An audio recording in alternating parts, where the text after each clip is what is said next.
Ce 20 mai, plus de 5 millions de Burundais se sont rendus aux urnes dans le cadre du triple scrutin présidentiel, législatif et municipal. 3 jours plus tôt, l'Union africaine et les Nations unies faisaient un plaidoyer à travers une déclaration conjointe pour un vote en toute sécurité, tolérance et transparence, gage de crédibilité.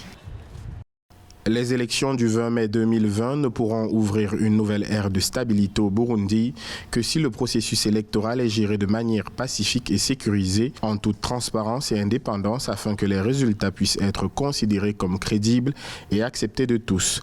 La communauté internationale doit rester vigilante à la situation des droits de l'homme dans le contexte électoral au Burundi.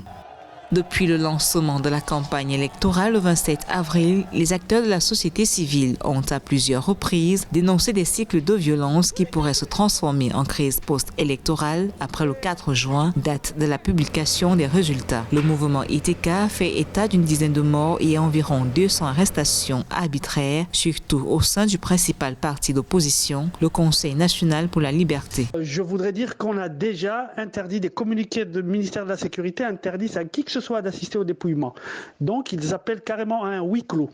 Ça, c'est peut-être le premier sujet qui va créer des frictions, en tout cas dans certains bureaux de vote.